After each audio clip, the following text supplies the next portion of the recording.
वाहिगुरु जी का खालसा, वाहिगुरु जी की फ़तेह। आप सिंगो बॉर्डर से मेरी आवाज़ सुनो चैनल को देख रहे हैं और हमारे साथ आज हैं बख्तावर जी, जो गुरदासपुर से हैं, a true Sikh living a simple life.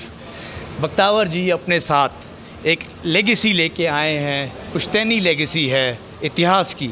आइए उन्हीं से जानते हैं हम इसके बारे में। बख्तावर जी, क्या आप हमारी ऑडियंस को अपने बारे में और अपने फैमिली के बैकग्राउंड में कुछ बताना चाहेंगे? वाहिगुरु जी का खालसा, वाहिगुरु जी की फतेह। फैमिली, मैं डिस्ट्रिक्ट गुरदासपुर ਨੂੰ ਬਿਲੋਂਗ ਕਰਦਾ ਤੇ ਪਿੰਡ ਮੇਰਾ ਅੱਜ ਦੀ ਤਰੀਕ ਵਿੱਚ ਲਾਧੂਪੁਰ ਹੈ। ਕਦੀ ਸਾਡੇ ਬਜ਼ੁਰਗ ਜਿਹੜੇ ਆ ਉਹ ਪਿੰਡ ਭਾਮ ਤੋਂ ਲਾਧੂਪੁਰ ਆਏ ਸਨ, ਇਸ ਕਰਕੇ ਸਾਡੇ ਪਰਿਵਾਰ ਨੂੰ ਭਾਮੀਆਂ ਵੀ ਕਿਹਾ ਜਾਂਦਾ ਹੈ। ਗੱਲ ਇਹ ਆ ਜੀ ਭਈ, ਪੰਜਾਬ ਦੀ ਹਾਲਤ ਜਦੋਂ ਨਹਿਰਾਂ ਹੈ ਨਹੀਂ ਸੀ, ਪਾਣੀ ਹੈ ਨਹੀਂ ਸੀ, ਤੇ ਉਦੋਂ ਕਿਸਾਨੀ ਬੜੀ ਮਾੜੇ ਦੌਰ ਵਿੱਚੋਂ ਗੁਜ਼ਰ ਰਹੀ ਸੀ। ਮੇਰੇ ਬਾਬਾ ਜੀ, ਮੇਰੇ ਪਿਤਾ ਜੀ ਦੀ ਉਦੋਂ ਉਮਰ ਮੇਰਾ ਖਿਆਲ ਹੈ ਕੋਈ 3 ਸਾਲ ਦੀ ਹੋਏਗੀ ਜਦੋਂ ਉਹ ਪੂਰੇ ਹੋ ਗਏ। ਤੇ ਇਹ ਸਾਰਾ ਪਰਿਵਾਰ, ਮੇਰੇ ਪਿਤਾ ਜੀ, ਮੇਰੇ 3 ਭਰਾ, ਉਹਨਾਂ ਦੇ 3 ਭਰਾ, ਉਹਨਾਂ ਦੀਆਂ ਭੈਣਾਂ ਜਿਹੜੀਆਂ, ਇਹ ਸਾਰੇ ਪਰਿਵਾਰ ਸਾਡੀ ਦਾਦੀ ਦੇ ਜੁੰਮੇ ਸੀ। ਉਹ 'ਚੋਂ ਖੇਤੀਬਾੜੀ ਵੀ ਘੱਟ ਸੀ, ਲੇਕਿਨ ਚੰਗੇ ਘਰਾਂ 'ਚ ਸਾਡੀਆਂ ਭੂਆ ਜਿਹੜੀਆਂ ਵਿਆਹੀਆਂ ਗਈਆਂ। ਮੇਰੇ ਤਾਇਆ ਜੀ ਜਦੋਂ 1919 'ਚ ਪਲੇਗ ਪਈ ਤੇ ਉਹ ਪੂਰੇ ਹੋ ਗਏ। ਪੰਜਾਬ ਦੇ ਅੰਦਰ ਗਰੀਬੀ ਹੋਰ ਵੱਧ ਗਈ। ਉਸ ਗਰੀਬੀ ਨੂੰ ਕਿੱਦਾਂ ਸਾਡੀ ਦਾਦੀ ਨੇ ਨਜਿੱਠਿਆ ਤੇ ਕਿੱਦਾਂ ਸਾਡੇ ਤਾਏ ਨੇ ਜਾਂ ਪਿਤਾ ਜੀ ਹੋਣਾ ਨੇ ਨਜਿੱਠਿਆ, ਇਹ ਤਾਂ ਸਾਤੋਂ ਬੜੀ ਪੁਰਾਣੀ ਗੱਲ ਹੋ ਗਈ, 100 ਸਾਲ ਪੁਰਾਣੀ ਗੱਲ ਕਹਿ ਸਕਦੇ ਉਸ ਵੇਲੇ ਦੀ। ਪਰ ਚੰਗੇ ਪਰਿਵਾਰਾਂ 'ਚ ਜਦੋਂ ਸਾਡੀਆਂ ਭੂਆ ਦਾ ਵਿਆਹ ਜਾਣਾ ਜਿਹੜਾ ਸੀ, ਉਹ ਇਹ ਸਾਬਤ ਕਰਦਾ ਪਈ ਉਸ ਵੇਲੇ ਵੀ ਠੀਕ ਠਾਕ ਸੀਗੇ। ਪਰ ਪੰਜਾਬ ਦੀ ਹਾਲਤ ਇਹ ਸੀ ਵੀ ਪੰਜਾਬ ਜਿਹੜੀ ਦੇਸ਼ ਦੀ ਆਜ਼ਾਦੀ ਦੀ ਗੱਲ ਅਸੀਂ ਕਰਨ ਲੱਗੇ ਹਾਂ, ਉਹ ਇਹ ਆ ਭਈ ਦੇਸ਼ ਦੀ ਆਜ਼ਾਦੀ 'ਚ ਸਾਰੇ ਲੋਕਾਂ ਨੇ ਵੱਧ ਚੜ੍ਹ ਕੇ ਹਿੱਸਾ ਲਿਆ ਤੇ ਪੰਜਾਬ ਨੇ ਹਿੰਦੁਸਤਾਨ ਦਾ ਇੱਕ ਹਿੱਸਾ, ਤੇ ਪੰਜਾਬ ਜਿਹੜਾ ਵਾ ਉਹ 93% ਜਿਹੜਾ ਵਾ ਉਹ ਆਪਣੇ ਸ਼ਹਾਦਤਾਂ ਦੇ ਕੇ ਤੇ ਆਜ਼ਾਦੀ 'ਚ ਉਹਨੇ ਭਾਗ ਲਿਆ। ਇਹਦੇ ਨਾਲ ਜ਼ਿਲ੍ਹਾ ਗੁਰਦਾਸਪੁਰ ਦੀ ਵਾਰੀ ਆਉਂਦੀ ਆ, ਜਿਹਨੂੰ ਅਸੀਂ ਬਿਲੋਂਗ ਕਰਦੇ ਹਾਂ।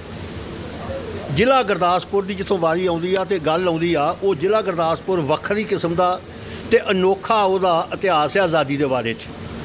ਉਹ ਕੀ ਆ ਭਈ, ਸ਼੍ਰੀ ਗੁਰੂ ਨਾਨਕ ਦੇਵ ਸਾਹਿਬ ਜੀ, ਸ਼੍ਰੀ ਆਪਣੇ ਡੇਰਾ ਬਾਬਾ ਨਾਨਕ ਤੇ ਨਾਲ ਲੱਗਦੇ ਕਰਤਾਰਪੁਰ 'ਚ 17 ਸਾਲ ਖੇਤੀ ਕਰਦੇ ਆ। ਉੱਥੋਂ ਉਹ ਉਪਦੇਸ਼ ਦਿੰਦੇ ਆ, ਪਰ ਅਧੀਨ ਸੁਪਨੇ ਸੁੱਖ ਨਹੀਂ। ਜਿਹੜਾ ਬੰਦਾ ਕਿਸੇ ਦੇ ਅਧੀਨ ਹੈ, ਉਹਨੂੰ ਸੁਪਨੇ ਵਿੱਚ ਵੀ ਸੁੱਖ ਨਹੀਂ ਮਿਲਦਾ। ਤੇ ਉਹ ਜਿਹੜੀ ਗੱਲ ਸੀ, ਉਹ ਧਰਤੀ ਦੇ ਕਣ ਕਣ ਵਿੱਚ ਸਮਾ ਗਈ। ਤੇ ਖਾਸ ਕਰਕੇ ਪੰਜਾਬ ਤੇ ਉਹ ਤੋਂ ਵੱਧ ਬਾਹਰ ਵਸਦੇ ਲੋਕ ਜਿਹੜੇ ਸ਼੍ਰੀ ਗੁਰੂ ਨਾਨਕ ਦੇਵ ਦੇ ਨਾਮ ਲੇਵਾ ਬਣੇ, ਉਹਨਾਂ ਦੇ ਦਿਲਾਂ ਵਿੱਚ। ਉਹ ਤੋਂ ਬਾਅਦ 'ਚ ਸ਼੍ਰੀ ਗੁਰੂ ਹਰਗੋਬਿੰਦ ਸਾਹਿਬ ਜੀ ਗੁਰਦਾਸਪੁਰ ਦੀ ਧਰਤੀ 'ਤੇ ਆਉਂਦੇ ਆ। ਰਿਆੜਕੀ 'ਚ ਜਦੋਂ ਉਹ ਮੁਗਲ ਉਹਨਾਂ ਨੂੰ ਘੇਰਦੇ ਆ ਤੇ ਮੁਗਲਾਂ ਦੀ ਲੜਾਈ ਹੁੰਦੀ ਆ, ਤੇ ਸ਼੍ਰੀ ਹਰਗੋਬਿੰਦਪੁਰ ਦੇ ਲਾਗੇ ਜਿਹੜਾ ਸ਼੍ਰੀ ਉਹਨਾਂ ਦਾ ਪਹਿਲਾ ਨਾਂ ਸੀ ਰੰਗੀਲਾ ਸ਼ਹਿਰ, ਉੱਥੇ ਜਾ ਕੇ ਉਹ ਮੁਗਲਾਂ ਨੂੰ ਹਰਾ ਦਿੰਦੇ ਆ। ਹਰਾਉਣ ਤੋਂ ਬਾਅਦ ਜਿੱਥੇ ਅੱਜ ਦਮਦਮਾ ਸਾਹਿਬ ਆ, ਉੱਥੇ ਉਹਨਾਂ ਨੇ ਥੋੜ੍ਹੀ ਦੇਰ ਰੈਸਟ ਕੀਤੀ ਤੇ ਸ਼ਹਿਰ ਜਿਹੜਾ ਸੀ ਰੰਗੀਲਾ, ਉਹਦਾ ਨਾਂ ਬਦਲ ਕੇ ਗੁਰੂ ਆਪਣੇ ਸ਼੍ਰੀ ਹਰਗੋਬਿੰਦਪੁਰ ਸਾਹਿਬ ਰੱਖਿਆ ਗਿਆ, ਜਿਹੜਾ ਅੱਜ ਵੀ ਸਥਿਤ ਹੈ। ਉਹ ਤੋਂ ਬਾਅਦ 'ਚ ਬੰਦਾ ਬਹਾਦਰ ਆਉਂਦਾ। ਜਦੋਂ ਸਾਰੇ ਇਲਾਕੇ ਉਹ ਮਾਰਦਾ ਹੋਇਆ ਤੇ ਗੁਰਦਾਸਪੁਰ ਤੋਂ ਅੱਗੇ ਵੱਧਦਾ ਤੇ ਲਾਹੌਰ ਪਾਸੇ ਬੈਠੀਆਂ ਜਿਹੜੀਆਂ ਫੌਜਾਂ, ਉਹ ਹੁਣ ਪੂਰਾ ਜ਼ੋਰ ਲਾ ਕੇ ਘੇਰ ਕੇ ਗੁਰਦਾਸ ਨਗਰ ਦੇ ਕਿਲ੍ਹੇ 'ਚ ਬੰਦ ਕਰ ਦਿੰਦੀਆਂ। ਉੱਥੋਂ ਜਦੋਂ ਫੜ ਕੇ ਉਹ ਖੜਦੇ ਆ, ਔਰ ਉਹ ਜਿਹੜਾ ਲਾਹੌਰ ਖਾਨਾ ਤੇ ਲਾਹੌਰ ਤੋਂ ਬਾਅਦ ਦਿੱਲੀ ਲਿਆ ਕੇ ਉਹਨਾਂ ਦਾ ਬੰਦ ਕੱਟ ਕੇ ਉਹਨਾਂ ਦੇ ਬੱਚੇ ਦਾ ਦਿਲ ਕੱਢ ਕੇ ਉਹਨਾਂ ਦੇ ਮੂੰਹ 'ਚ ਪਾਉਣਾ, ਇਹਨੇ ਉਸ ਸ਼ਹੀਦਾਂ ਨੂੰ ਜਾਂ ਉਹਨਾਂ ਜਿਹੜੇ ਕ੍ਰਾਂਤੀਕਾਰੀ ਲੋਕ ਸੀ ਉਹਨਾਂ ਨੂੰ ਇੰਨਾ ਉਤਸ਼ਾਹ ਦਿੱਤਾ ਵੀ ਜਿਹਦਾ ਹਿਸਾਬ ਕੋਈ ਨਹੀਂ। ਉਹ ਤੋਂ ਬਾਅਦ 'ਚ ਸਿੰਘ ਜਿਹੜੇ ਆ, ਇਹ ਜੰਗਲੀ ਲੋਕ ਹੁੰਦੇ ਆ, ਜੰਗਲਾਂ 'ਚ ਚਲ ਗਏ, ਲੇਕਿਨ ਗਤੀਵਿਧੀਆਂ ਜਾਰੀ ਰਹੀਆਂ। ਇਹਦੇ ਨਾਲ ਲੱਗਦਾ ਹੀ ਸਾਡੇ ਲਾਗੇ ਕਾਨੋਂ ਛਾਂਭਿਆ, ਗੁਰਦਾਸਪੁਰ ਤੋਂ ਬਿਲਕੁਲ ਨਾਲ ਹੀ, ਉੱਥੇ ਜਦੋਂ ਸਿੰਘ ਜਿਹੜੇ ਆ ਉੱਥੇ ਛੁਪੇ ਸੀ ਤੇ ਉਸ ਵੇਲੇ ਦੀ ਮੌਕਿਆ ਮੁਗਲ ਹਕੂਮਤ ਨੇ ਉਹਨਾਂ 'ਤੇ ਹਮਲੇ ਕੀਤੇ ਤੇ ਲੜਾਈ ਹੋਈ। ਉਹਨੂੰ ਛੋਟਾ ਘੱਲੂਘਾਰਾ ਕਿਹਾ ਜਾਂਦਾ ਹੈ। ਉੱਥੇ 10,000 ਦੇ ਕਰੀਬ ਜਿਹੜਾ ਸਿੱਖ ਜਿਹੜਾ ਸ਼ਹੀਦ ਹੁੰਦਾ ਹੈ, ਉਹਦਾ ਅਸਰ। ਉਹ ਤੋਂ ਬਾਅਦ 'ਚ ਜਦੋਂ ਸਿੰਘ ਜਿਹੜੇ ਆ ਫੇਰ ਕਰਦੇ ਆ ਆਪਣੇ ਲੜਾਈਆਂ ਲੜਨੀਆਂ ਸ਼ੁਰੂ ਕਰਦੇ ਆ, ਤੇ ਮਹਾਰਾਜਾ ਰਣਜੀਤ ਸਿੰਘ ਦਾ ਰਾਜ ਆ ਜਾਂਦਾ ਹੈ। ਉਹ ਤੋਂ ਬਾਅਦ 'ਚ ਬਾਬੇ ਆਉਂਦੇ ਆ, ਗਦਰੀ ਬਾਬੇ। ਗਦਰੀ ਬਾਬੇ ਜਿਹੜੇ ਆ, ਇਹਨਾਂ ਦਾ ਦੇਸ਼ ਦੀ ਆਜ਼ਾਦੀ 'ਚ ਬਹੁਤ ਵੱਡਾ ਰੋਲ ਆ। ਉਹਨਾਂ ਨੇ ਸਾਡੇ ਪਿੰਡ ਦੇ ਇੱਕ ਬਜ਼ੁਰਗ ਸੀ ਬਾਬਾ ਊਧਮ ਸਿੰਘ ਜੀ, ਜਦੋਂ ਪਿਤਾ ਜੀ ਦੀ ਉਮਰ ਛੋਟੀ ਸੀ, ਉਹ ਵੀ ਉਦੋਂ ਜੇਲ੍ਹਾਂ ਕੱਟ ਕੇ ਆਏ ਸੀ ਬਾਹਰ। ਜਦੋਂ ਉਹ ਵਾਪਸ ਆਏ ਤੇ ਉਹਨਾਂ ਨੂੰ ਪਿੰਡ ਜਦੋਂ ਬੱਚੇ ਜਿਹਦੇ ਮਿਲਦੀ ਹੋਈ ਕੋਈ ਚੀਜ਼ ਉੱਥੇ ਜਾਂਦੇ ਆ, ਉਹਨਾਂ ਦੀਆਂ ਗੱਲਾਂ ਸੁਣਦੇ ਚੇਟਕ ਉੱਥੇ ਜਾਂਦੇ ਸੀ। ਉਹ ਦੱਸਦੇ ਹੁੰਦੇ ਸੀ ਵੀ ਬਜ ਦੇ ਘਾਟ 'ਤੇ ਕਿੱਦਾਂ ਗੋਲੀਆਂ ਚੱਲੀਆਂ, ਜਾਂ ਕਿੱਦਾਂ ਲੋਕ ਜਿਹੜੇ ਆ ਉਹ ਮਾਰੇ ਗਏ, ਤੇ ਕਿੱਦਾਂ ਜਿਹੜੇ ਆਪਣੇ ਗਦਰੀ ਬਾਬੇ ਆ ਕਿੱਦਾਂ ਅਮਰੀਕਾ ਤੋਂ ਚਲੇ ਤੇ ਕਿੱਧਰੋਂ ਕਿੱਧਰੋਂ ਤੁਰ ਕੇ ਇੱਥੇ ਆਏ, ਤੇ ਦੇਸ਼ ਦੀ ਆਜ਼ਾਦੀ ਵਾਸਤੇ ਉਹ ਮਤਲਬ ਤੋਰਨ ਵਾਸਤੇ ਕੀ ਕੀਤਾ ਉਹਨਾਂ ਨੇ। ਇਹ ਸਾਰੀਆਂ ਗੱਲਾਂ ਦਾ ਜਿਹੜਾ ਅਸਰ ਸੀ, ਜਦੋਂ ਬੱਚੇ ਸੁਣਦੇ ਆ ਤੇ ਉਹਨਾਂ 'ਤੇ ਪੈਂਦਾ ਸੀ। ਇਹ ਸਾਰੀਆਂ ਗੱਲਾਂ ਸਾਡੇ ਪਿਤਾ ਜੀ ਹੋਣਾ ਸਾਨੂੰ ਦੱਸੀਆਂ ਵੀ ਅਸੀਂ ਬਾਬੇ ਊਧਮ ਸਿੰਘ ਕੋਲ ਜਾਂਦੇ ਹੁੰਦੇ ਸੀ। ਉਹਨੂੰ ਚਾਚਾ ਕਹਿੰਦੇ ਸੀ ਉਹ, ਤੇ ਉਹਦੇ ਕੋਲ ਜਾ ਕੇ ਬਹਿਣਾ, ਉਹ ਤੋਂ ਸੁਣਨੀਆਂ।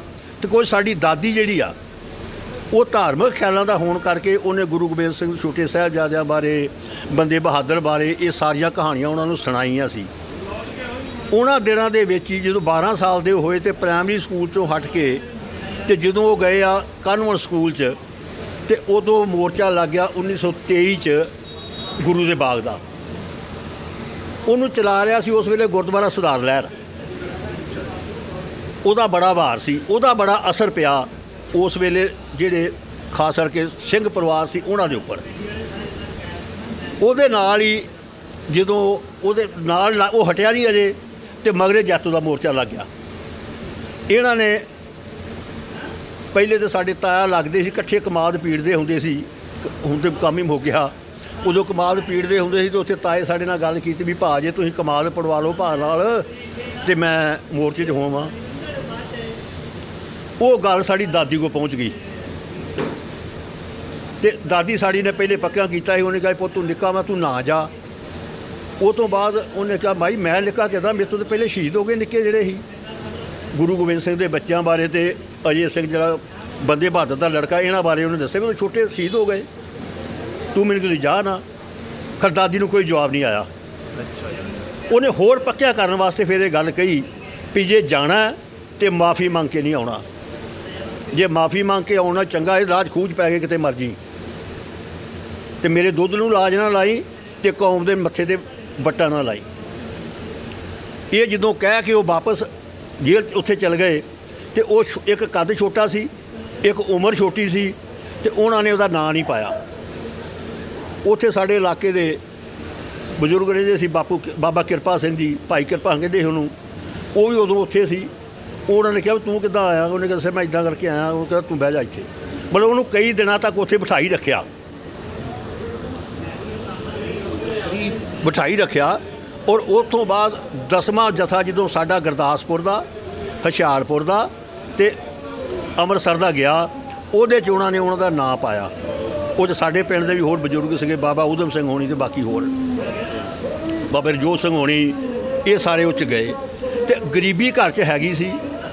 ਗਰੀਬੀ ਵਿੱਚ ਹੀ ਮੈਨੂੰ ਯਾਦ ਆ ਭਈ ਉਹ ਤੋਂ ਬਾਅਦ 'ਚ ਜੋ ਹੋਇਆ, ਉਦੋਂ ਤੇ ਜੋ ਹੈਗਾ ਸੀ, ਫਿਰ ਉਹ ਤੋਂ ਵਾਪਸ ਆਏ।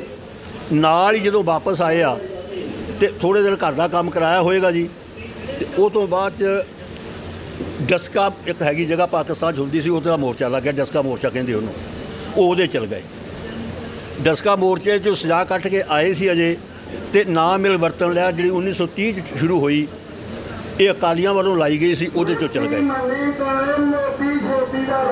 ਉਹ ਤੋਂ ਬਾਅਦ 'ਚ ਜਦੋਂ ਉਹ ਗਏ ਤੇ ਵਾਪਸ ਆਏ, ਫਿਰ ਇੱਥੇ ਆ ਕੇ ਕਿਰਤੀ ਪਾਰਟੀ ਬਣ ਚੁੱਕੀ ਸੀ।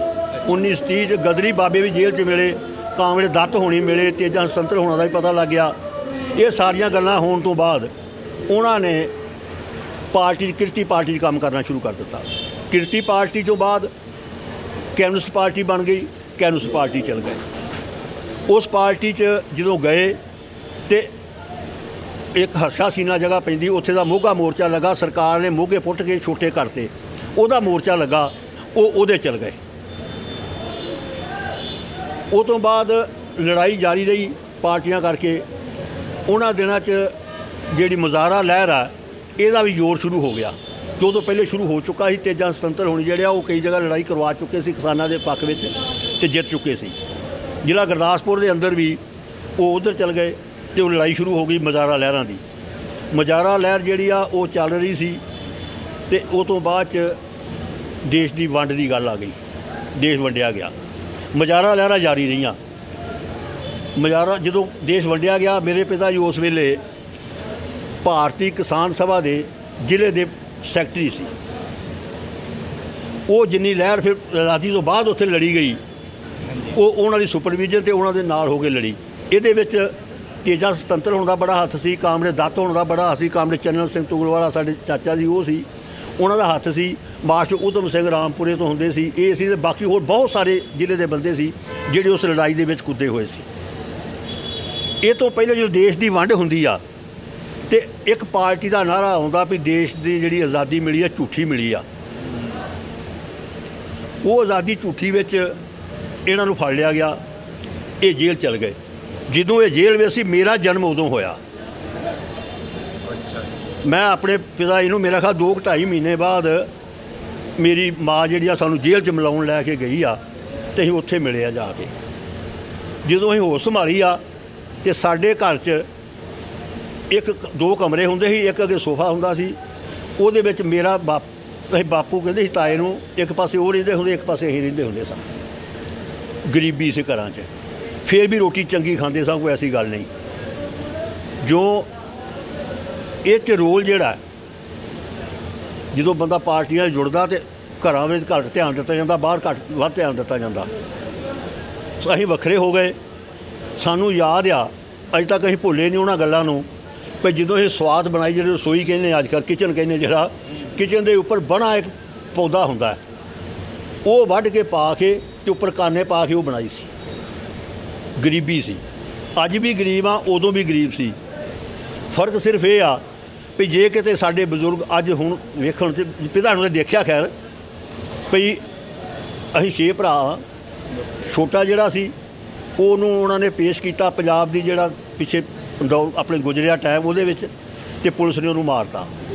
ਉਹਦਾ ਵੀ ਕੇਸ ਚੱਲਿਆ, ਲੇਕਿਨ ਉਹ ਅਫਸੋਸ ਵੀ ਉਹਨਾਂ ਨੇ ਪੁਲਿਸ ਨੇ ਕੋਈ ਸਾਨੂੰ ਰਾਹ ਨਹੀਂ ਦਿੱਤਾ ਅਜੇ ਤੱਕ। ਪਰ ਬਾਕੀ ਅਸੀਂ ਜਿਹੜੇ ਆ, ਮੈਂ ਦਿੱਲੀ ਸਾਂ, ਛੋਟਾ ਜਿਹੜਾ ਉਹ ਪਿੰਡ ਸੀ, ਉਹ ਤੋਂ ਛੋਟਾ ਅਮਰੀਕਾ ਹੈ, 2 ਛੋਟੇ ਬ੍ਰਦਰ ਮੇਰੇ ਬਹਿਰੀਨ 'ਚ ਹੈ। ਮਾਰਕ ਦੀ ਜਿੰਨੇ ਸਾਡੇ ਪਿਤਾ ਜੀ ਨੇ ਕਸ਼ਟ ਝੱਲੇ, ਉਨੀ ਸਾਨੂੰ ਉੱਪਰ ਵਾਲੇ ਨੇ ਰੋਟੀ ਚੰਗੀ ਦਿੱਤੀ। ਸਾਡੇ ਕੋਲ ਇੱਕ ਮਕਾਨ ਹੁੰਦਾ ਸੀ ਉਸ ਵੇਲੇ, ਅੱਜ ਸਾਰੇ ਭਰਾਵਾਂ ਕੋਲ ਸਭ ਕੁਛ ਹੈਗਾ। ਇਹ ਸਾਡਾ ਹਾਲਾਤ ਸੀ ਉਸ ਵੇਲੇ ਦੇ ਜੀ। ਇਹ ਕਹਾਣੀ ਤੁਹਾਨੂੰ ਜਿਹੜੀ ਸੁਣਾਈ ਹੈ, ਮਤਲਬ ਇਹ ਬੈਕਗਰਾਊਂਡ ਉਦੋਂ ਦੀ ਇਹ ਸੀ। ਇਹ ਸਾਰੀਆਂ ਗੱਲਾਂ ਜਿਹੜੀਆਂ ਪਹਿਲੇ ਤੁਹਾਨੂੰ ਦੱਸੀਆਂ, ਇਹ ਅਸੀਂ ਆਪਣੇ ਪਿਤਾ ਜੀ ਹੋਣਾ ਤੋਂ ਪੁੱਛਦੇ ਰਹੇ ਹਾਂ ਅਤੇ ਖਰੀਦਦੇ ਰਹੇ ਹਾਂ ਅਤੇ ਉਹ ਪੁੱਛਿਆ। ये आपने देखा बख्तावर जी को अपने फैमिली के बारे में बताते हुए, अपने पिताजी गुरचरण जी के बारे में बताते हुए, और एक ऐतिहासिक लेगेसी है। और इस बारे में थोड़ी और चर्चा करते हैं हम बख्तावर जी से। बख्तावर जी, आपने हमें अभी अपने पिताजी के बारे में बताया, क्या आप हमें ये बता सकते हैं कि प्री इंडिपेंडेंस और पोस्ट इंडिपेंडेंस आपने काफ़ी चैलेंजेस झेले, आपके पिताजी ने भी, क्या आज की डेट पे, आज के दौर में जब एक ऐतिहासिक किसान आंदोलन छिड़ा हुआ है हमारे देश में, क्या आप अपने पिताजी के सपनों को साकार होते हुए देख सकते हैं इस आंदोलन द्वारा, और आप अपनी तरफ से इसमें क्या योगदान डाल रहे हैं? इस तरह जी भई जिहड़ी आज़ादी तो पहले लड़ाई सी वो अंग्रेज़ सरकार के खिलाफ सी। ਉਹਦੇ ਵਿੱਚ ਕਿਸਾਨ ਸਭਾ ਜਾਂ ਕੈਮਿਸਟ ਪਾਰਟੀ ਨੇ ਜੋ ਰੋਲ ਅਦਾ ਕੀਤਾ, ਉਹ ਤੋਂ ਬਾਅਦ ਕਿਸੇ ਨੇ ਉਸ ਟਾਈਮ ਕਿਸੇ ਹੋਰ ਨਹੀਂ ਕੀਤਾ, ਕਿ ਇੱਕ ਉਹੀ ਪਾਰਟੀ ਸੀ ਜਿਹੜੀ ਕਿਸਾਨਾਂ ਬਾਰੇ, ਮਜ਼ਦੂਰਾਂ ਬਾਰੇ ਸੋਚਦੀ ਸੀ ਤੇ ਕੰਮ ਕਰਦੀ ਸੀ। ਉਹ ਤੋਂ ਦੇਸ਼ ਦੀ ਆਜ਼ਾਦੀ ਤੋਂ ਬਾਅਦ ਜੋ ਹਾਲਾਤ ਅੱਜ ਦੇ ਆ, ਉਸ ਵੇਲੇ ਅੰਗਰੇਜ਼ਾਂ ਨਾਲ ਟੱਕਰ ਸੀ, ਅੱਜ ਦੀ ਜਿਹੜੀ ਆ ਇਹ ਸਰਮਾਏਦਾਰ ਨਾਲ ਤੇ ਸਮਾਜਵਾਦੀਆਂ ਨਾਲ ਟੱਕਰ ਆ। ਸਰਮਾਏਦਾਰ ਜਿਹੜਾ ਉਹ ਇਹ ਨਹੀਂ ਚਾਹੁੰਦਾ ਵੀ ਕਿਸਾਨ ਜਿਹੜਾ ਵਾ ਉਹ ਆਪਣੀ ਰੋਟੀ ਕਮਾ ਕੇ ਤੇ ਚੰਗੇ ਤਰੀਕੇ ਨਾਲ ਬਹਿ ਸਕੇ, ਉਹਨੂੰ ਬਿਜ਼ਨਸ ਬਣਦਾ ਨਹੀਂ ਦੇਖ ਸਕਦਾ ਇਹਨੂੰ ਉਹ, ਲੇਕਿਨ ਉਹ ਆਪਣੇ ਜਿਹੜੇ ਬਿਜ਼ਨਸ ਆ ਉਹਨੂੰ ਅਪ ਕਰਨਾ ਚਾਹੁੰਦਾ। ਜਿਹੜੀ ਸਾਡੀ ਅੱਜ ਦੀ ਟੱਕਰ ਆ ਜੇ ਉਸ ਵੇਲੇ ਦੇ ਨਾਲ ਲਾ ਕੇ ਵੇਖੀਏ ਤੇ ਕੋਈ ਖਾਸ ਫਰਕ ਨਹੀਂਗਾ। ਸਰਮਾਏਦਾਰਾਂ ਨਾਲ ਉਦੋਂ ਵੀ ਇੱਦਾਂ ਹੀ ਟੱਕਰ ਸੀ, ਉਦੋਂ ਦੀ ਪੁਲਿਸ ਵੀ ਡਾਂਗਾ ਮਾਰਦੀ ਸੀ ਤੇ ਗੋਲੀਆਂ ਮਾਰਦੀ ਸੀ, ਅੱਜ ਦੀ ਪੁਲਿਸ ਜਿਹੜੀ ਆ ਉਹ ਵੀ ਗੋਲੀਆਂ ਮਾਰਦੀ ਆ ਤੇ ਲਾਠੀਆਂ ਮਾਰਦੀ ਆ, ਫਰਕ ਕੋਈ ਨਹੀਂਗਾ, ਹੈ ਸਾਰੇ ਇੱਕੋ ਹੀ। ਫਰਕ ਸਿਰਫ ਇਹ ਆ ਵੀ ਅੱਜ ਸਾਨੂੰ ਜਾਗ੍ਰਿਤੀ ਆਈ ਆ ਵੀ ਅਸੀਂ ਇਕੱਠੇ ਹੋਏ ਆ, ਤੇ ਜਿਹੜਾ ਮੋਰਚਾ ਅੱਜ ਚੱਲ ਰਿਹਾ, ਉਦੋਂ ਮੈਂ ਪੁੱਛਦੇ ਹੁੰਦੇ ਸਾਂ ਪਿਤਾ ਜੀ ਨੂੰ, ਮੈਂ ਪਹਿਲੀ ਵੀ ਇੱਕ ਗੱਲ ਕਹੀ ਸੀ ਭਈ ਉਦੋਂ ਕੌਣ ਚਲਾਉਂਦਾ ਸੀ ਜੈਤੋ ਦੇ ਮੋਰਚਿਆਂ ਨੂੰ ਤੇ ਹੋਰ ਚੀਜ਼ ਨੂੰ, ਉਹਨਾਂ ਨੇ ਦੱਸਿਆ ਸੀ ਭਈ ਗੁਰਦੁਆਰਾ ਸਰਦਾਰ ਲਹਿਰ। ਪਰ ਅੱਜ ਜਿਹੜੇ ਮੋਰਚੇ 'ਚ ਤੁਸੀਂ ਬੈਠੇ ਹੋ ਤੇ ਜਿਹਦੀ ਅਸੀਂ ਗੱਲ ਕਰਦੇ ਹਾਂ, ਕਿਸਾਨ ਮੋਰਚਾ ਕਹਿ ਲਓ ਜਾਂ ਉਹਨੂੰ ਸੰਯੁਕਤ ਕਿਸਾਨ ਮੋਰਚਾ ਕਹਿ ਲਓ ਜਾਂ ਕਿਸਾਨਾਂ ਦੇ ਉੱਪਰ 3 ਥੋਪੇ ਹੋਏ ਕਾਨੂੰਨ ਕਹਿ ਲਓ, ਇਹਨੂੰ ਚਲਾਉਣ ਵਾਸਤੇ ਪੰਜਾਬ ਦੀਆਂ 32 ਜਥੇਬੰਦੀਆਂ, ਬਾਕੀ ਹਰਿਆਣੇ ਦੀਆਂ ਵੱਖਰੀਆਂ ਤੇ ਯੂਪੀ ਦੀਆਂ ਵੱਖਰੀਆਂ ਤੇ ਬਾਕੀ ਦੇਸ਼ ਦੀਆਂ ਵੱਖਰੀਆਂ। ਅਡਾਲੋਜੀ ਇੱਕ ਆ, ਸੋਚ ਇੱਕ ਵਾ। ਇਹ ਬੜੀ ਵੱਡੀ ਗੱਲ ਵਾ ਇਸ ਮੋਰਚੇ ਦੀ ਦੇਣ ਵੀ ਜਿਹੜੀ ਸੋਚ ਇੱਕ ਹੋਈ ਆ। ਉਹਨਾਂ ਮੋਰਚੇ ਲੋਕਾਂ ਦੀ ਸੋਚ ਇੱਕ ਨਹੀਂ ਹੁੰਦੀ, ਇੱਥੇ ਸੋਚ ਇੱਕ ਆ। ਇਹਦੇ ਵਿੱਚ ਜਿੱਥੋਂ ਸਾਡੀ ਗੱਲ ਹੈ ਵੀ ਅਸੀਂ ਕੀ ਯੋਗਦਾਨ ਪਾ ਸਕਦੇ ਹਾਂ, ਸੋਚ ਸਾਡੀ ਕਦੀ ਨਹੀਂ ਬਦਲੀ ਗਈ। ਉਦੋਂ ਵੀ ਲੜਦੇ ਸਾਂ, ਅੱਜ ਵੀ ਲੜਦੇ ਹਾਂ। ਤਰੀਕਾ ਵੱਖੋ ਵੱਖਰਾ ਹੋ ਸਕਦਾ ਭਈ ਕੀ ਹੋ ਸਕਦਾ, ਅੱਜ ਅਮਨ-ਮਾਨ ਨਾਲ ਲੜਦੇ ਆ, ਉਦੋਂ ਵੀ ਅਮਨ-ਮਾਨ ਨਾਲ ਲੜਦੇ ਸੀ, ਕੋਈ ਹੋਰ ਗੱਲ ਹੈ ਨਹੀਂ ਕੋਈ ਵੀ। ਲੜਾਈ ਉਦੋਂ ਵੀ ਇਹੋ ਸੀ, ਅੱਜ ਵੀ ਇਹੋ ਹੀ ਆ। ਸਰਮਾਏਦਾਰ ਨਾਲ ਆ ਤੇ ਫਾਸਿਸਟ ਲੋਕਾਂ ਨਾਲ ਆ, ਜਿਹੜੇ ਸਾਨੂੰ ਮਤਲਬ ਚਾਹੁੰਦੇ ਨਹੀਂ ਵੀ ਕਿਸਾਨ ਜਿਹੜਾ ਉਹ ਆਪਣੀ ਰੋਜੀ ਰੋਟੀ ਕਮਾ ਕੇ ਖਾ ਸਕੇ। ये आपने बख्तावर जी से सुना पूरा उनके फैमिली का योगदान और आज की डेट में क्या फ़र्क है। हम मेरी आवाज़ सुनो चैनल, जैसे कि 3 तारीख को गुरशरण सिंह जी की बरसी है, मेरी आवाज़ सुनो चैनल उनको शत शत नमन करता है। और हम आज बख्तावर जी का, उनके साथियों का बहुत बहुत धन्यवाद करते हैं कि उन्होंने अपना समय निकाला और हमसे बातचीत की। और अंत में हम उन बख्तावर जी के साथ हमारे और दार जी हैं जो इस किसान मोर्चा के एक स्ट्रॉन्गेस्ट पिलर उभर के आए हैं, जो एक विजडमफुल आदमी हैं, जिनके ज्ञान की सभी चर्चा करते हैं। आइए हम उनसे बातचीत करते हैं और उनकी दो राय लेते हैं। सत श्री अकाल दार जी। हाँ, सत श्री अकाल जी। मैं डॉक्टर सतनाम सिंह जनाला हूँ, अध्यक्ष जमहूरी किसान सभा के। ये जो बख्तावर सिंह लादूपुर हैं, इनके जो मेरे पिता सी उनके साथी साने कांवड़ दलीप सिंह टप्याला के। अब मेरे जो साथ बैठे हैं ये उनकी पहली बरसी में गए थे, ये भी बताऊंगे। सो हम कहना चाहते हैं कि जो गुरदासपुर है किसी भी लहर के पीछे नहीं रहा है। इनके पिता तो है ही है और लोग भी हैं।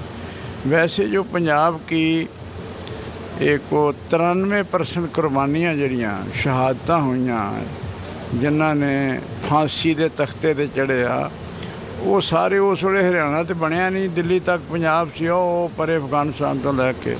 सो ये लोग पंजाबियों ने ये बड़ा भारी बलिदान दे के ये आज़ादी प्राप्त की है।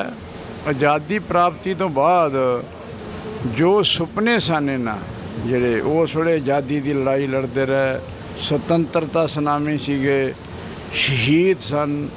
अज असीं मनाया वा शहीद उधम सिंह का शहीदी दिहाड़ा 81वां। इतना शहीद भगत सिंह वगैरह जो कुर्बानियाँ उन्होंने कीतियां सी, वो कह के गए सी।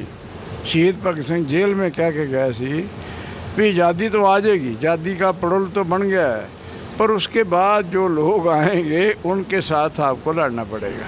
जो आर्थिक आज़ादी है उसके लिए लोगों को बेरोज़गारी के साथ, महंगाई के साथ शिक्षा नीति बनाने के लिए, हॉस्पिटलों को वगैरह वगैरह, पानी बिजली का मसला है, आपको लड़के करना पड़ेगा। सो हम कर रहे हैं संयुक्त किसान मोर्चा, उनके पद चिन्हों से चल रहा है। आप जो इनके पिता की बात कर रहे थे, उस वक्त आज़ादी तो पहला 4-5 साल मजारा लहर चली सी पंजाब में, पैपसू का इलाका सी, उहदे में चली, फिर गुरदासपुर में भी चली। ਉਹਦੇ ਵਿੱਚ ਇਹਨਾਂ ਸਾਥੀਆਂ ਨੇ, ਇਹ ਬਖਤਾਵਰ ਸਿੰਘ ਦੇ ਪਿਤਾ ਜੀ ਨੇ, ਸਾਰਿਆਂ ਨੇ ਬਹੁਤ ਅੱਗੇ ਹੋ ਕੇ ਜੋ ਸਰਕਾਰੀ ਜ਼ਮੀਨਾਂ ਸਨ, ਜੋ ਗੌਰਮੈਂਟ ਦੀਆਂ ਜ਼ਮੀਨਾਂ ਸਨ, ਕੋਈ ਇਸ ਤਰ੍ਹਾਂ ਦੀਆਂ ਜ਼ਮੀਨਾਂ ਸਨ, ਉਹਨਾਂ ਦੇ ਉੱਤੇ ਬੜੇ ਬੜੇ ਲੋਕਾਂ ਦਾ ਕਬਜ਼ਾ ਸੀ। ਜਿਹੜੇ ਖਾਂਦੇ ਪੀਂਦੇ ਲੋਕ ਸਨ, ਜੋ ਅੰਗਰੇਜ਼ਾਂ ਦੇ ਟਾਊਟ ਸਨ, ਜੋ ਸਫੈਦ ਪੋਸ਼ ਸਨ, ਉਸ ਵੇਲੇ ਦੇ ਅੰਗਰੇਜ਼ਾਂ ਦੇ ਨੰਬਰਦਾਰ ਵਗੈਰਾ, ਉਹ ਲੋਕਾਂ ਕੋਲ ਜ਼ਮੀਨਾਂ ਸੀ। ਲੋਕ ਜਿਹੜੇ ਆ ਉਹ ਵਾਹੀਕਾਰ ਜਿਹੜੇ ਆ ਉਹਨਾਂ ਨੂੰ ਉਹ ਆਪਣਾ ਜਿਹੜਾ ਮਾਮਲਾ ਦਿੰਦੇ ਸੀ। ਇਹ ਫਿਰ ਲਹਿਰ ਚੱਲੀ ਜਿਹਦੇ 'ਚ ਗੁਰਚਰਨ ਸਿੰਘ ਲਾਧੂਪੁਰ ਹੋਣਾ ਨੇ, ਸਾਡੇ ਪਿਤਾ ਜੀ ਨੇ ਬੜਾ ਇਹਦੇ ਵਿੱਚ ਇਹਨਾਂ ਦੇ ਬਹੁਤ ਵੱਡੀ ਲਹਿਰ ਦੇ ਵਿੱਚ ਹਿੱਸਾ ਲਿਆ। ਉਹ ਫਿਰ ਜ਼ਮੀਨਾਂ ਲੋਕਾਂ ਨੂੰ ਦਵਾਈਆਂ। ਉਹ ਪੀੜ੍ਹੀ ਦਰ ਪੀੜ੍ਹੀ ਚੱਲਦੀ ਰਹੀ ਆ। ਅੱਜ ਜਿਹੜਾ ਸੰਯੁਕਤ ਕਿਸਾਨ ਮੋਰਚਾ ਵਾ, ਇਹ ਮੋਰਚਾ ਕੋਈ ਧਾਰਮਿਕ ਮੋਰਚਾ ਨਹੀਂ ਹੈ, ਇਹ ਰਾਜਨੀਤਿਕ ਮੋਰਚਾ ਨਹੀਂ ਹੈ, ਇਹ ਨਿਰੋਲ ਆਰਥਿਕ ਮੰਗਾਂ ਦੇ ਆਧਾਰਿਤ ਮੋਰਚਾ ਹੈ। ਇਹਦੇ ਵਿੱਚ ਬਿੱਲਾਂ ਦਾ ਮਸਲਾ ਹੈ, ਬਿਜਲੀ ਬਿੱਲ 2020 ਵਾਪਸ ਲੈਣ ਦਾ ਮਸਲਾ ਹੈ, वातावरण ਦੇ ਵਿੱਚ किसानों को फंसाया गया खामखा उसको वापस कराने का मसला है, ਇਹਦੇ ਵਿੱਚ डीजल 50% किसानों को देने के लिए मसला है, MSP का कानून का मसला है। सो ये सभी जो मसले हैं वो शहीद ऊधम सिंह ਜਾਂ ਸਾਡੇ ਜਿਹੜੇ ਆ ਬਜ਼ੁਰਗ ਹੋਏ ਆ, ਸਾਡੇ ਬਜ਼ੁਰਗ ਹੋਏ ਆ, ਉਹਨਾਂ ਨੂੰ ਸੱਚੀਆਂ ਸ਼ਰਧਾਂਜਲੀਆਂ, ਉਹਨਾਂ ਦੇ ਦਿਨ ਮਨਾਉਣਾ, ਉਹਨਾਂ ਦੀਆਂ ਬਰਸੀਆਂ ਮਨਾਉਣਾ। ਜਿਸ ਤਰ੍ਹਾਂ ਸਰਦਾਰ ਗੁਰਚਰਨ ਸਿੰਘ ਲਾਧੂਪੁਰ ਦੀ ਬਰਸੀ 3 ਤਰੀਕ ਨੂੰ ਮਨਾਈ ਜਾ ਰਹੀ ਹੈ, ਉਹਦੇ ਵਿੱਚ ਇਹ ਲੋਕਾਂ ਨੂੰ ਅਸੀਂ ਨਿਰਦੇਸ਼ ਦੇਣਾ ਚਾਹੁੰਦੇ ਹਾਂ, ਉਹਨਾਂ ਨੂੰ ਕਹਿਣਾ ਚਾਹੁੰਦੇ ਹਾਂ ਵੀ ਆਓ ਇਸ ਵੇਲੇ ਸਾਰਾ ਪੰਜਾਬ, ਹਰਿਆਣਾ, ਸਾਰਾ ਦੇਸ਼ ਜਿਹੜਾ ਵਾ ਉਹ ਆਰਥਿਕ ਲੜਾਈ ਦੇ ਵਿੱਚ ਜੂਝਿਆ ਪਿਆ ਵਾ। ਚੋਣਾਂ ਨੂੰ ਇਸ ਵੇਲੇ ਭੁੱਲ ਕੇ ਇਹ ਜਿਹੜਾ ਸੰਯੁਕਤ ਕਿਸਾਨ ਮੋਰਚਾ ਵਾ ਇਹਨੂੰ ਮਜ਼ਬੂਤ ਕਰਨਾ ਚਾਹੀਦਾ। ਜੋ ਲੋਕ ਪਿੰਡਾਂ ਦੇ ਵਿੱਚ ਰਾਜਨੀਤਿਕ ਲੋਕ ਹੈ, ਜੋ ਰਾਜਸੀ ਸਾਜ਼ਿਸ਼ਾਂ ਖੇਡ ਕੇ ਯਾਨੀ ਆਪਣੀ ਉਹ ਤਾਕਤ ਦੇ ਬਲਬੂਤੇ ਦੇ ਉੱਤੇ ਲੋਕਾਂ ਨੂੰ ਫਿਰ संयुक्त मोर्चे ने पार्टी रहत करके एकमुठ किया, उसको फिर बढ़ना चाहते हैं। ये मोर्चा उनको कहता है कि जब वो लोग गांव में आए उनको साफ पूछें आपने 5 साल क्या किया है। ये पुराने लोग आए काली वगैरह, उनको पूछो आपने क्या किया है। बजरी रेत के लूटने के सिवाय आपने कुछ नहीं किया। कैप्टन को पूछो गुटका रख कर जो आपने वायदे किए कुछ नहीं किया। सो इस करके अज जिहड़ा संयुक्त किसान मोर्चा वा इन्हां लोकां दे दिन मना रहा, इन्हां दियां शहीदी दिन मना रहा, बरसियां मना रहा। हुण मेरे साथ कामरेड बसंत कोट ने गुलजार सिंह जिहड़े आ वो इन्हां दे नाल बड़ा जुड़े हुए सी, वो भी इहदे उत्ते कहणगे। मैं कामरेड गुलजार सिंह बसंत कोट मैं बेनती करनी चाहता हाँ कि लाधूपुर जिले गुरदासपुर का बड़ा हिस्टोरीकल पिंड है। इस पिंड का देश की आज़ादी विच बहुत वड्डा रोल है। जदों देश की आज़ादी की लड़ाई शुरू हुई तो उस वेले तो लैके अज तक जिन्नियां भी देश विच लहरां चलियां हन जां चल रहीआं हन, उन्हां विच इस पिंड का, इस इलाके का बड़ा उग्गा रोल है। मैं बेनती करनी चाहता हाँ कि जदों गुरुद्वारा आज़ाद कराउण दी लहर शुरू हुई, जिहदे विच सब तो पहलों कामरेड तेजा सिंह जी सतंतर जिहड़े बहुत वड्डे देश भगत सी, जिहड़े बाद विच संगरूर तो MP भी बने, बड़े वड्डे मतलब देश भगत सी, जिन्हां ने 784 पिंडां विच ਲੱਖਾਂ ਏਕੜ ਜ਼ਮੀਨ ਜਗੀਰਦਾਰਾਂ ਤੋਂ ਖੋਹ ਕੇ ਗਰੀਬਾਂ ਵਿੱਚ, ਮਜ਼ਾਰਿਆਂ ਵਿੱਚ, ਖੇਤ ਮਜ਼ਦੂਰਾਂ ਵਿੱਚ ਵੰਡੀ। ਉਹਨਾਂ ਨੇ ਇਹ ਸ਼ੁਰੂ ਕੀਤੀ। ਸਭ ਤੋਂ ਪਹਿਲੋਂ ਉਹਨਾਂ ਨੇ ਤੇਜਾ ਕਲਾਂ ਗੁਰਦੁਆਰਾ ਜਿਹੜਾ ਫਤਿਹਗੜ੍ਹ ਚੂੜੀਆਂ ਤੋਂ 8 ਕਿਲੋਮੀਟਰ ਦੀ ਦੂਰੀ 'ਤੇ ਹੈ ਉਹ ਆਜ਼ਾਦ ਕਰਵਾਇਆ। ਉਸ ਤੋਂ ਬਾਅਦ ਢੇਸੀਆਂ ਧਰਮਕੋਟ ਬੱਗਾ ਦੇ ਨਜ਼ਦੀਕ ਗੁਰਦੁਆਰਾ ਹੈ ਜਿਹੜਾ ਕਾਮਰੇਡ ਤੇਜਾ ਸਿੰਘ ਦੀ ਰਹਿਨਮਾਈ ਥੱਲੇ ਆਜ਼ਾਦ ਕਰਵਾਇਆ ਗਿਆ। ਇਹ ਕਾਂਵੜ ਤੇਜਾ ਸਿੰਘ ਦੀ ਸਤੰਤਰ, ਕਾਂਵੜ ਗੁਰਚਰਨ ਸਿੰਘ ਦੀ ਲਾਧੂਪੁਰ, ਚੰਨਣ ਸਿੰਘ ਦੀ ਤੁਗਲਵਾਲਾ, ਰਾਮ ਸਿੰਘ ਦੀ ਦੱਤ, ਇਹ ਸਾਰੇ ਪੁਰਾਣੇ ਦੋਸਤ ਸੀ ਜਿਨ੍ਹਾਂ ਦਾ ਆਪਸ ਵਿੱਚ ਬੜਾ ਨੇੜ ਸੀ ਤੇ ਇਹ ਸਾਰੇ ਕਮਿਊਨਿਸਟ ਵਿਚਾਰਧਾਰਾ ਨਾਲ ਸੰਬੰਧ ਰੱਖਦੇ ਸੀ। ਇਸ ਕਰਕੇ ਉਦੋਂ ਤੋਂ ਲੈ ਕੇ ਅੱਜ ਤੱਕ ਜਿੰਨੀਆਂ ਵੀ ਦੇਸ਼ ਦੀ ਆਜ਼ਾਦੀ ਦੀ ਲਹਿਰਾਂ ਚੱਲੀਆਂ ਹਨ ਉਹਦੇ ਵਿੱਚ ਜ਼ਿਲ੍ਹਾ ਗੁਰਦਾਸਪੁਰ ਦਾ ਬੜਾ ਉੱਘਾ ਰੋਲ ਹੈ। ਤਾਂ ਅੱਜ ਵੀ ਜਿਹੜਾ ਦੇਸ਼ ਦੇ ਕਿਸਾਨਾਂ ਨੇ, ਮਜ਼ਦੂਰਾਂ ਨੇ, ਮੁਲਾਜ਼ਮਾਂ ਨੇ, ਕਿਰਤੀ ਕਾਮਿਆਂ ਨੇ ਦੇਸ਼ ਦੇ ਵਿੱਚ ਸੰਯੁਕਤ ਮੋਰਚਾ ਬਣਾ ਕੇ ਕਿਸਾਨਾਂ ਦੀਆਂ ਆਰਥਿਕ ਮੰਗਾਂ ਲਈ, ਕਿਸਾਨੀ ਮੰਗਾਂ ਲਈ ਜਿਹੜਾ ਘੋਲ ਸ਼ੁਰੂ ਕੀਤਾ ਹੈ ਉਹਦੇ ਵਿੱਚ ਵੀ ਇਸ ਪਿੰਡ ਦਾ, ਜ਼ਿਲ੍ਹੇ ਗੁਰਦਾਸਪੁਰ ਦਾ ਬੜਾ ਵੱਡਾ ਯੋਗਦਾਨ ਹੈ। ਤੇ ਅਸੀਂ ਇਹ ਸਮਝਦੇ ਹਾਂ ਕਿ ਇਹ ਮਹਾਨ ਦੇਸ਼ ਭਗਤ ਗੁਰਚਰਨ ਸਿੰਘ ਦੀ ਲਾਧੂਪੁਰ ਜਿਹੜੇ ਬੜੇ ਲੰਬੀ ਉਮਰ ਜੀ ਕੇ ਗਏ, ਲਗਭਗ 105 ਸਾਲ ਦੀ ਉਮਰ ਉਹ ਜੀਵੇ, ਆਪਣੇ ਪਿੱਛੇ ਆਪਣੀ ਫੁਲਵਾੜੀ ਜਿਹੜੀ ਲਾ ਕੇ ਗਏ ਹਨ ਉਹ ਸਮਾਜ ਵਿੱਚ ਅੱਜ ਖਿੜੀ ਹੈ ਤੇ ਸਮਾਜ ਵਿੱਚ ਸਮਾਜ ਨੂੰ ਖੁਸ਼ਬੂਈਆਂ ਵੰਡ ਰਹੀ ਹੈ। ਤੇ ਅੱਜ परिवार का बड़ा उग्गा रोल है। इस करके मैं सारे ये आपने सुना हमारे तीनों दारजियों को सिंगू बॉर्डर से लाइव, उन्होंने क्या क्या अपनी राय रखी। और 3 तारीख को आने वाली गुरचरण सिंह जी की बरसी को हम पूरे देश से अपील करते हैं कि बनाई जाए, श्रद्धांजलि दी जाए। और मेरी आवाज़ सुनो चैनल एक और पूरे देश की आवाम से ये निवेदन करता है कि आपके देश का किसान दिल्ली की सड़कों पे पिछले 8 महीने से बैठा हुआ है। ये लड़ाई ज़मीन की नहीं, अब ज़मीर की है।